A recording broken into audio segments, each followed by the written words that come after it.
तो बच्चों, आप सभी का स्वागत है।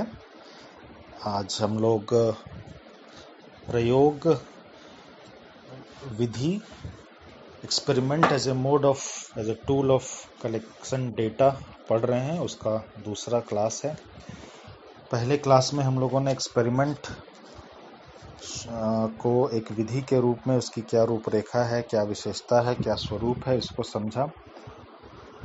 ये विधि बाकी अन्य विधियों से किस प्रकार भिन्न है, कौन सी वो परिस्थितियां हैं जहाँ पे ये विधि ज़्यादा कारगर है दूसरी विधियों से, कौन सी वो परिस्थितियां हैं जहाँ पे ये कम कारगर है, इसकी सबसे खास विशेषता, कॉज एंड इफेक्ट रिलेशनशिप, इन सब चीज़ों की चर्चा हम लोगों ने विस्तार से की। और जैसा कि बात हुई थी कि अब हम लोग आगे मुख्य रूप से जो इसके प्रकार हैं इसकी चर्चा करेंगे। शोध के लिहाज से प्रकार कई हो सकते हैं, लेकिन एज पर सिलेबस जो गाइडलाइन मिला है सिलेबस के हिसाब से, उसमें कहा गया है कि टाइप ऑफ एक्सपेरिमेंट को आप लेबोरेटरी और फील्ड एक्सपेरिमेंट, इन दो भागों में बांट करके पढ़िए या समझिए। तो हम लोग उसी को फॉलो करते हैं। प्रयोग विधि मुख्य रूप से दो प्रकार की है और जिस पे हम लोग फोकस करेंगे, जिसका हम लोग अध्ययन करेंगे। एक है लेबोरेटरी, जिसको हम लोग कहते हैं प्रयोगशाला विधि या प्रयोगशाला के स्तर पे होने वाला शोध, और दूसरा है फील्ड एक्सपेरिमेंट, जिसको हिंदी में कहेंगे क्षेत्र विधि या क्षेत्र के स्तर पे होने वाला शोध। इन दोनों डिवीज़न को पढ़ने के पहले जो बेसिक बुनियादी, जो सबसे क्रक्स चीज़ समझने का है वो ये है, जिसकी हम लोग चर्चा कर लेते हैं। अगर वो चीज़ समझ में आ गई तो आगे इन दोनों विधियों और इनके रिलेटिव गुण दोषों को समझने में कोई विशेष परेशानी नहीं होगी। तो हम लोग इसकी चर्चा करते हैं। एक कारक होता है कि आपने कितने नेचुरल, कितने वास्तविक, कितने सटीक प्रसंग में, स्थान में, परिवेश में कोई शोध या कोई डेटा को कलेक्ट किया है। आपका डेटा कलेक्ट करने का स्थान जितना नेचुरल होगा, जितना सामान्य होगा, जितना वास्तविक होगा, रियल होगा, तो उससे जो प्राप्त निष्कर्ष होंगे, वहाँ पे जो व्यवहार, वहाँ पे जो साइकोलॉजिकल ट्रेट का अध्ययन होगा, वो उतना ही नेचुरल, उतना ही रियल डेटा वहाँ से प्राप्त होगा। और उस प्राप्त डेटा को आप बड़े पैमाने पे उसके आधार पे निष्कर्ष को निकाल सकते हैं और सामान्य जनसंख्या के ऊपर उसको लागू कर सकते हैं। ये जो पूरी प्रक्रिया जिसकी हम चर्चा किए, इसको शोध के लैंग्वेज में, in the language of research, this is called generalization. Generalization एक बहुत महत्वपूर्ण घटक है, एस्पेक्ट है किसी भी शोध का। हम कोई शोध करते हैं एक सैंपल पे, एक समूह पे, उसका उद्देश्य क्या होता है? क्या उसका उद्देश्य मात्र इतना है कि सिर्फ उस सैंपल जो 50, 100 या 1000 लोगों का है, उसके व्यवहार या उसके गुण या उसकी जो प्रवृत्तियां हैं उसकी व्याख्या करना है, उससे संबंधित निष्कर्ष को निकालना? नहीं, ऐसा नहीं है। उस छोटे से सैंपल का, जो कि मजबूरी हमारी, चूंकि हम पूरे पॉपुलेशन का, पूरे समूह का एक साथ अध्ययन नहीं कर सकते हैं, अध्ययन करने का, उस पे कार्य करने का हमारा उद्देश्य ये होता है कि उसके आधार पे उस सारे समूह का, जिसका वो सैंपल प्रतिनिधित्व कर रहा है, उस पूरे पॉपुलेशन के बारे में कुछ निष्कर्ष, कुछ डेटा, कुछ रिजल्ट्स हम लोग डिक्लेयर कर सकें जो कि सर्वमान्य हो पूरे पॉपुलेशन के लिए। ये प्रक्रिया कहलाती है जनरलाइजेशन। तो एक तरह से जब किसी भी शोध को या डेटा कलेक्शन करने के लिए हम लोग बिल्कुल नेचुरल कंडीशन में, वास्तविक परिवेश में उसका अध्ययन करते हैं, तो उससे प्राप्त निष्कर्षों को जनरलाइज करने की, समूह के ऊपर लागू करने की सुविधा होती है। तो ये एक पक्ष हुआ। वहीं अब एक दूसरे पक्ष पे आते हैं, वो ये है कि जब भी आप शोध, चाहे वो आप किसी भी मोड ऑफ डेटा कलेक्शन के द्वारा कर रहे हों, और हमारा यहाँ मोड ऑफ डेटा कलेक्शन प्रयोग है, उसको जब आप नेचुरल सेटिंग में करिएगा तो वहाँ पे कई एक्सट्रीनियस वेरिएबल जो आपके स्वतंत्र और आश्रित चर, इंडिपेंडेंट और डिपेंडेंट वेरिएबल को प्रभावित करेंगे, कुप्रभावित करेंगे, रादर डिस्टॉर्ट करेंगे, उनके संबंध को ऑब्वियसली काम करते रहेंगे, जिसको आप नेचुरल सेटिंग में कंट्रोल करने की स्थिति में नहीं होंगे। वहाँ पे आपके पास ऐसी कोई तरकीब नहीं होगी, ऐसा कोई व्यवस्था नहीं होगा कि उस परिवेश में आप उन चीज़ों को कंट्रोल कर सकें। और जब ये कंट्रोल नहीं होगा और एक्सट्रीनियस वेरिएबल अपना नकारात्मक, नेगेटिव इम्पैक्ट डालते रहेंगे, तो जो भी टेस्ट फाइंडिंग्स आएगी उसको कॉज एंड इफेक्ट रिलेशन के रूप में एक्सप्लेन नहीं किया जा सकेगा, और जो प्राप्त आंकड़े हैं उसकी विश्वसनीयता पे संदेह उठेगा। तो ये जो दो चीज़ें हैं, इन्हीं दो चीज़ों के इर्द गिर्द, इन्हीं दो चीज़ों के आसपास लेबोरेटरी और फील्ड एक्सपेरिमेंट का ताना बाना, इसकी लाभ, इसकी परिसीमाएं घूमती हैं। एक विधि की जो लाभ है वो दूसरी विधि में परिसीमा के रूप में दिखेगी, और मुख्य यही दो बीमाएं हैं जिसपे ये दोनों विधियां फ्लक्चुएट करती हैं, ऊपर नीचे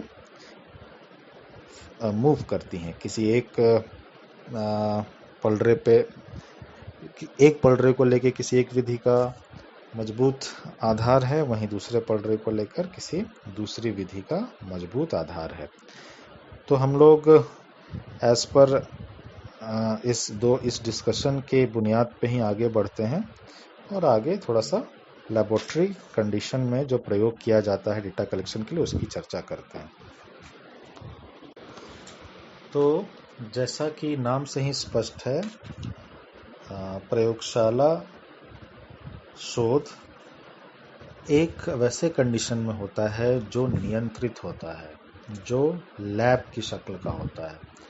आप पे जब प्रयोग करना होता है तो आपको हम लोग खुले आसमान के नीचे, पेड़ के नीचे प्रयोग नहीं कराते हैं, बल्कि उसके लिए एक विशेष स्थान कॉलेज, यूनिवर्सिटीज़ में बनाया जाता है। इसको लैब कहा जाता है, और लैब आपकी क्लासरूम से भी ज़्यादा ऑर्गेनाइज्ड, ज़्यादा डिज़ाइंड होता है परीक्षण या कोई भी शोध करने के लिए। तो जैसा कि नाम से स्पष्ट है कि लैबोरेटरी जो एक्सपेरिमेंट है वो लैब के कंडीशन में, नियंत्रित कंडीशन में होता है। अब यहाँ लैब का कंडीशन, या तो पहले से एक लैब निर्मित है, वहाँ पे सारे सब्जेक्ट को, प्रयोज्यों को ला करके वो प्रयोग किया जाए, एक संभावना ये है, या जिस स्थान पे प्रयोग हो रहा है उसको ही इतना आइसोलेट, उसको ही इतना मॉडिफाई कर दिया जाए कि वो लैब की शक्ल ले ले, वो लैब की तरह वहाँ माहौल बन जाए। तो जब परिस्थितियों को नियंत्रित करके, मैनेज करके प्रयोग किया जाता है डेटा कलेक्शन के लिए, तो वैसे प्रयोग को प्रयोगशाला विधि कहा जाता है।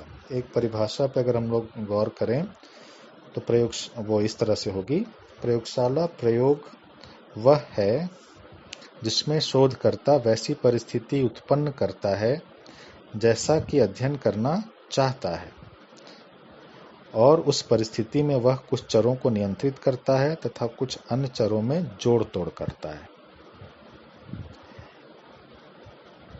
ये परिभाषा को समझने के बाद इसके जो कुछ मुख्य विशेषताएं जिसकी चर्चा यहाँ की जा रही है, कि ये सबसे पहले कंडीशन बहुत ही कंट्रोल्ड होती है, और उस कंट्रोल्ड कंडीशन में एक्सट्रेनियस वेरिएबल के प्रभाव को न्यूनतम, मिनिमम करने का प्रयास किया जाता है।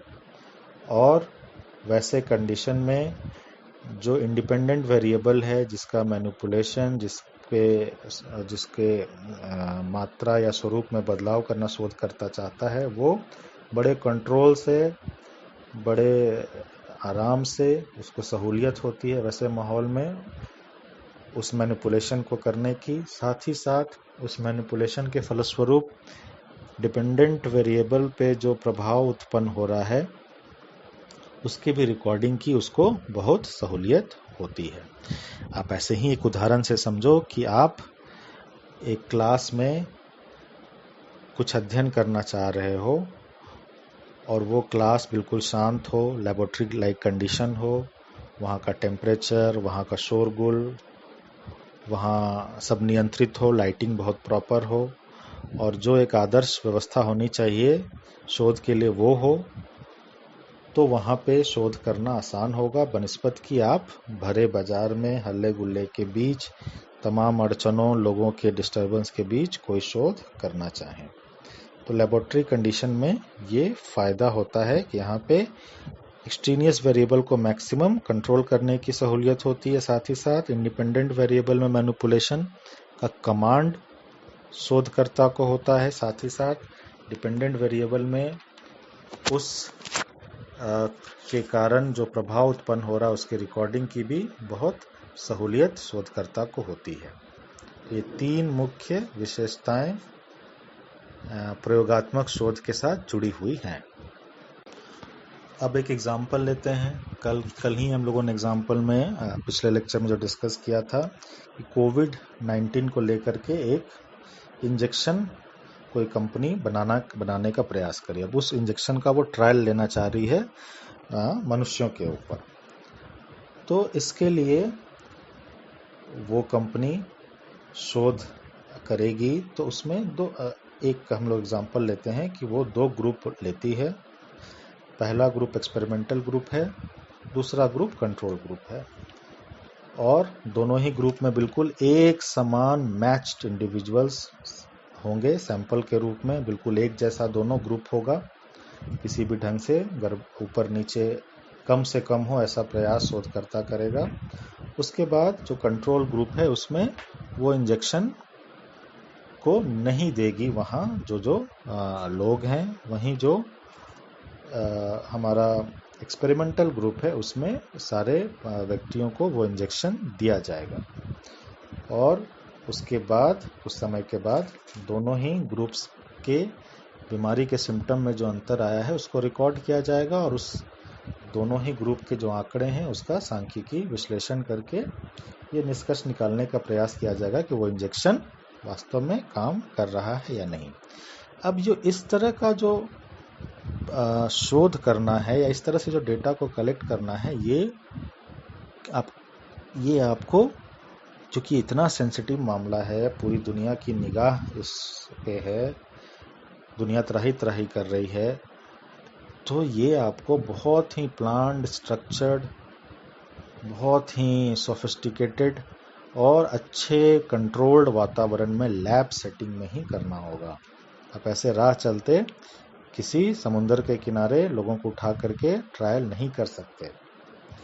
यहाँ पे आपको उन तमाम वेरिएबल्स को नियंत्रित करना होगा जो इंजेक्शन और कोविड-19 के लक्षणों के बीच में आ सकते हैं और वो सारे वेरिएबल बहुत ही कॉम्प्लिकेटेड होते हैं। कितने कॉम्प्लिकेटेड हो सकते हैं आप अंदाज लगा सकते हैं कि पिछले करीब 100 दिन से ज़्यादा होने को हैं और दुनिया तबाही के मुहाने तक पहुँचने को है और हम लोग अभी उसके बारे में जान नहीं पा रहे हैं, समझ नहीं पा रहे हैं। तो वैसे संबंधित कुछ शोध करना है तो उसके लिए बहुत ही कंट्रोल्ड, स्ट्रक्चर्ड वातावरण चाहिए। तो एग्जाम्पल देने का मतलब मेरा ये था कि कंट्रोल का या एक्सपेरिमेंटल सिचुएशन का क्या मतलब है, क्या उसकी भूमिका है, उसको बताया जा सके। तो ये एक एग्जाम्पल हुआ। और अब जैसा कि हर एक शोध या हर एक विषय या हर एक घटनाक्रम का कुछ पॉजिटिव एस्पेक्ट होता है, कुछ उसकी कमियां होती हैं जिसकी चर्चा हम लोग करते हैं। तो सबसे पहले कुछ इसकी जो विशेषताएं हैं, जो इसके एडवांटेजेस हैं, उसकी हम लोग बात करेंगे। तो जैसा कि डिस्कशन से ही स्पष्ट है कि प्रयोगात्मक शोध में कॉज एंड इफेक्ट रिलेशनशिप को बहुत विश्वास के साथ, बहुत दृढ़ता के साथ स्थापित हुआ माना जा सकता है। एक्सपेरिमेंट की ही सबसे प्रमुख विशेषता जो इसे अन्य डेटा कलेक्शन के टूल से अलग करती थी वो थी कॉज एंड इफेक्ट रिलेशनशिप के स्थापित होने की बात। और इसमें भी ये जो एक्सपेरिमेंटल रिसर्च है, एक्सपेरिमेंटल शोध है डेटा कलेक्शन के लिए, ये कॉज एंड इफेक्ट रिलेशनशिप को बहुत ही प्रामाणिक ढंग से स्थापित करता है। हमारे एग्जाम्पल में जो हमने इंजेक्शन और कोविड-19 के लक्षणों को लेकर के किया, अगर लैबोरेटरी कंडीशन में, बहुत स्टैंडर्ड कंडीशन में यह प्रयोग किया जा रहा है तो उसके निष्कर्ष अगर सकारात्मक आते हैं तो माना जा सकता है कि इंजेक्शन के प्रभाव के कारण ही, क्या मैं कह रहा हूं, इंजेक्शन के प्रभाव के कारण ही बीमारी के लक्षणों में कमी आई, ना कि व्यक्ति के संबंधित कुछ चरों के कारण कि उसका स्वास्थ्य ठीक होने लगा, उसकी उम्र बढ़ने लगी, उसका खान पान ठीक हो गया, ना ही आसपास के वातावरण के प्रभावों के कारण, क्योंकि उन सबको हम लोगों ने पूरी तरह से नियंत्रित रखा था, पूरी तरह से दोनों ग्रुप में मैच रखा था। तो जो भी प्रभाव उत्पन्न हुआ है वो मात्र और मात्र इंजेक्शन की वजह से हुआ है। इसलिए यहाँ पे जो कॉज एंड इफेक्ट रिलेशनशिप, जो कि शोध की मूल आत्मा है, मूल प्राण है, उसकी बड़ी मजबूती से एस्टैब्लिशमेंट होती है। दूसरी जो बात हम लोगों ने कही थी अभी डिस्कशन के शुरू में कि दो मुख्य तत्व हैं जिसके इर्द गिर्द ये दोनों प्रविधियां, ये दोनों जो प्रकार है वो घूमता है। तो पहली जो चर्चा हम लोगों ने की थी जनरलाइजेशन की। जनरलाइजेशन को कई बार एक्सटर्नल वैलिडिटी टर्म से भी जाना जाता है, उसको इंगित किया जाता है। तो जनरलाइजेशन के मामले में ये थोड़ा सा कमजोर होता है। क्यों होता है इसकी चर्चा हम लोग इसके लिमिटेशन वाले पार्ट में करेंगे, लेकिन कॉज एंड इफेक्ट रिलेशनशिप बहुत मजबूती से स्थापित होती है, तुलनात्मक रूप से अगर देखें हम लोग फील्ड एक्सपेरिमेंट के। अच्छा, दूसरी प्रमुख विशेषता ये है कि इस तरह के शोध में जो इंडिपेंडेंट वेरिएबल है उसके मैनिपुलेशन पे, उसके जोड़ तोड़ पे, उसके ऊपर शोधकर्ता का काफी अच्छा नियंत्रण होता है, क्योंकि परिस्थितियां बिल्कुल कंट्रोल्ड हैं, परिस्थितियां बहुत स्ट्रक्चर्ड हैं, बहुत सुनियोजित हैं। अब जैसे कोविड-19 के इंजेक्शन का टेस्ट कर रहा है तो इंजेक्शन का क्या कॉम्पोजिशन होगा, क्या मात्रा होगा, किस टेम्परेचर पे दिया जाएगा, शरीर के किस स्थान पे दिया जाएगा, किस तरह के केमिकल कॉम्पोजिशन के साथ उसको चढ़ाया जाएगा, ये सारी चीज पे काफी नियंत्रण शोधकर्ता का होता है। तो इंडिपेंडेंट वेरिएबल के स्वरूप और उसके जोड़ तोड़ पे शोधकर्ता का काफी अच्छा कमांड होता है लैबोरेटरी एक्सपेरिमेंट में। ये कमांड आपको फील्ड एक्सपेरिमेंट में नहीं हो पाएगा, क्योंकि वहां पे परिस्थितियां शोधकर्ता के डायरेक्ट नियंत्रण में नहीं होती हैं, जिस वजह से वो कई बार चाह के भी उतना कंट्रोल नहीं कर पाता है। साथ ही साथ जो वेरिएशंस, अगली विशेषता तीसरी, ठीक है, जो वेरिएशंस की बात हो रही है डिपेंडेंट वेरिएबल में, इंडिपेंडेंट वेरिएबल के मैनिपुलेशन के कारण वो लैबोरेटरी कंडीशन में बहुत ही एक्यूरेटली, बहुत ही सटीक ढंग से मेजर किए जा सकते हैं, उसका विश्लेषण किया जा सकता है। चूंकि लैब का कंडीशन है, सारी चीजें ऑर्गेनाइज्ड हैं, सारी चीजें स्ट्रक्चर्ड हैं, तो जो भी प्रभाव उत्पन्न हो रहा है डिपेंडेंट वेरिएबल पे, कम हो रहा है, ज्यादा हो रहा है, किस स्वरूप का हो रहा है, किस प्रकृति का हो रहा है, उसको बहुत ही माइन्यूटली ऑब्जर्व किया जा सकता है, क्योंकि पूरा सेटअप ही प्रयोग के लिए बनाया गया है, इसलिए हर चीज वहां प्रयोग को सपोर्ट करे इस तरह से ही बनाई गई है। एक और अगली विशेषता जिसकी चर्चा हम लोग कर सकते हैं वो होता है जब भी आप शोध करते हैं तो जो आपने एक ग्रुप सिंगल सब्जेक्ट, एक ग्रुप डिजाइन लिया, सिंगल ग्रुप डिजाइन, या एक से ज्यादा के ग्रुप का डिजाइन लिया, वहां पे अगर एक ग्रुप है तब तो उतनी बड़ी बात नहीं, लेकिन ज्यादातर मौकों पे जब आपको एक से ज्यादा ग्रुप बनाना पड़ता है, जहां एक कंट्रोल होगा, दूसरा एक्सपेरिमेंटल होगा, कई परिस्थितियों में एक से ज्यादा एक्सपेरिमेंटल ग्रुप होंगे, तो वहाँ पे जो ग्रुप्स हैं, ग्रुप 1, 2, 3, 4 या और ज़्यादा, वो सारे ग्रुप बिल्कुल एक जैसे होने चाहिए, बिल्कुल एक समान होने चाहिए। अदरवाइज असमानता होगी तो वो अपने आप में एक्सट्रेनियस वेरिएबल हो जाएगा और आपके पूरे प्रयोग का पर्पस लॉस्ट हो जाएगा। तो वो पूरा ग्रुप एक समान हो, मैच्ड हो, इसकी सहूलियत आपको लेबोरेटरी एक्सपेरिमेंट में काफ़ी ज़्यादा होती है, क्योंकि शोधकर्ता का पूरा नियंत्रण होता है, इसलिए वो बहुत अच्छे से उन सारे ग्रुपों को मैच करने की स्थिति में होता है। और एक मैचिंग की जो प्रक्रिया है, रैंडमाइजेशन, उसको वो करने की स्थिति में लेबोरेटरी कंडीशन में होता है। रैंडमाइजेशन को डिटेल से कभी ज़रूरत होगी तो बताएंगे, थोड़े संक्षेप में चर्चा की है, अभी डिटेल में जाएंगे तो मुख्य विषय छूट जाएगा, इसलिए हम लोग थोड़ा आगे बढ़ते हैं। अब आगे आते हैं कि अपने आप में कोई भी प्रक्रिया तो पूर्ण होती नहीं है, उसके साथ कुछ कमियां एसोसिएटेड होती हैं। तो इसकी कुछ प्रमुख कमियां क्या हैं? तो सबसे प्रमुख कमी जो हम लोग चर्चा कर रहे थे शुरू में ही, कि इससे जनरलाइजेशन, मतलब जिस सैंपल पे आपने निष्कर्ष निकाला है उस सैंपल को पूरे जनसंख्या के लिए, जीव संख्या के लिए जिससे वो सैंपल लिया गया, उस पर जनरलाइज करना उसके परिणाम को, ये थोड़ा मुश्किल होता है। इसका मुख्य कारण क्या क्या है? पहला कारण तो ये कि जब भी आप सैंपल का अध्ययन लेबोरेटरी कंडीशन में करते हैं तो जो वास्तविक व्यवहार फील्ड में वास्तविक स्थल पे होगा उससे परिवर्तित हो जाता है। इसलिए फील्ड की सेटिंग में जो गुण, जो ट्रेड्स या जो व्यवहार परिलक्षित हो रहे हैं वो लेबोरेटरी सेटिंग में नहीं हो पाते, जिस वजह से लेबोरेटरी सेटिंग में जो आप अध्ययन कर रहे हैं उससे प्राप्त निष्कर्षों को पूरे जनसमूह पे लागू करना थोड़ा मुश्किल हो जाता है।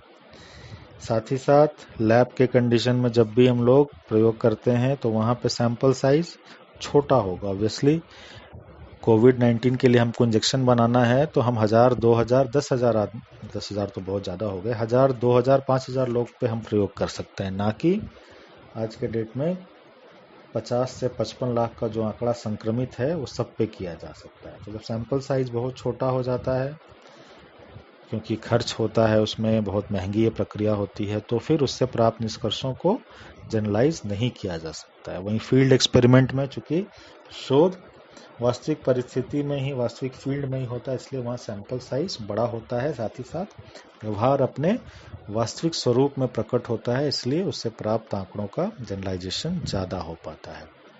अब कोविड-19 के इंजेक्शन को हम लोगों ने एक अमेरिका के लेबोरेटरी में टेस्ट किया, वहाँ पे सब कुछ सुनियोजित, बड़ा ढंग से, बड़ा कसीदे से सब कुछ व्यवस्थित था, वहाँ पे परिणाम सकारात्मक आया। अब उसी इंजेक्शन को लेकर के किसी दूर दराज बीहड़ एक पिछड़े गांव में गए, वहां अप्लाई किया, तो परिणाम जरूरी नहीं कि वैसा ही आए जो अमेरिका के लैब में आया था।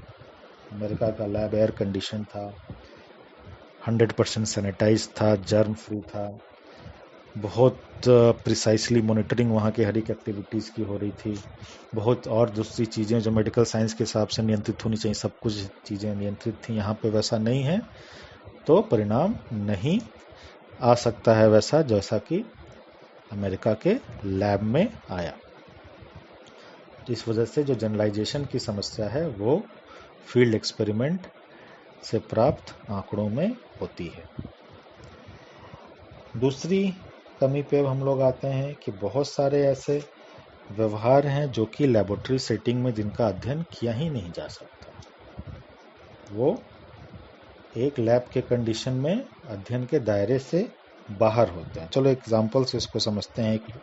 एक व्यक्तियों पर, ठीक है, व्यक्तियों पर माँ के प्यार या माँ के साथ जो उनका संबंधन है सोशलाइजेशन की प्रक्रिया के दौरान, उसका उनके बड़े होने पर पर्सनालिटी ट्रेट पे क्या प्रभाव पड़ता है, इसका अध्ययन हम करना चाहते हैं।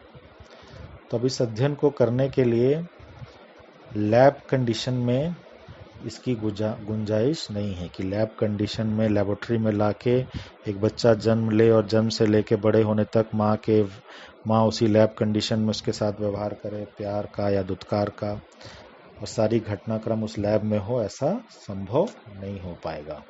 तो ये व्यवहार वास्तविक फील्ड में ही होगा, परिवार में, स्कूल में, बाजार में, जहाँ पे माँ और जो संतान है वो साथ रहती है, व्यवहार करती है, वहीं पे हो पाएगा। इसलिए कई ऐसे व्यवहार हैं, कई ऐसा क्षेत्र है जो कि लैब कंडीशन में रिक्रिएट नहीं किया जा सकता, उसको बनाया नहीं जा सकता। इसलिए वैसे व्यवहारों का अध्ययन की गुंजाइश एक्सपेरिमेंटल मेथड से नहीं हो पाती है।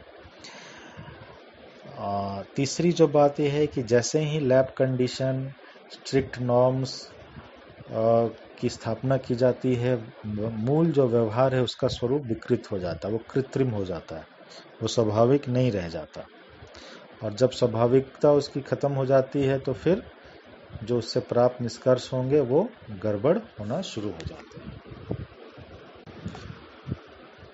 इसलिए भी लैब की कंडीशन को अच्छा, इसको एक प्रैक्टिकल उदाहरण ऐसा समझो कि आप घर पे जब नॉर्मल कंडीशन है, उसमें कोई चीज़ को पढ़ते हो, कोई पाठ को पढ़ते हो, तो आप आराम से अपने बिस्तर पे लेट करके या अपने कंफर्टेबल पोजीशन में पढ़ रहे हो तो अच्छे से उसको समझ पाते हो, ऐसा लगता है कि आप सब कुछ उसके बारे में जान गए। लेकिन वही जब एग्ज़ाम हॉल, जो कि एक लेबोरेटरी टाइप का सेटिंग है, वहाँ पे जाते हो तो आपका जो व्यवहार पहले से कमांड किया हुआ है उसमें भी कई बार अड़चन आ जाती है, दिक्कत आ जाती है। तो ये एक कमी व्यवहार के मूल स्वरूप में परिवर्तन हो जाता है जब उसको लैब के सिचुएशन में लाया जाता है, जब उसको कंट्रोल करने की कोशिश की जाती है। और तीसरी एक प्रमुख कमी है वो ये है कि बहुत खर्चीला प्रक्रिया है। लैब के कंडीशन में आपको सारी चीज़ों को रिक्रिएट करना है, सारी चीज़ों को कंट्रोल करना है, इसमें बहुत सारा समय, धन और परिश्रम की आवश्यकता होती है। हमारे एग्जाम्पल में कोविड-19 के लिए जो इंजेक्शन बनाना है, कितना मेहनत उसको पूरी दुनिया के लेवल पे करना पड़ रहा है। तो इस तरह से प्रमुख कुछ कमियां हैं। इन कमियों को आप विचार करके अपना एग्जाम्पल बनाइएगा और फिर हम लोग अगले लेक्चर में कुछ अगला जो चैप्टर है फील्ड एक्सपेरिमेंट, उसको डिस्कस करें, अगला जो पार्ट है। धन्यवाद।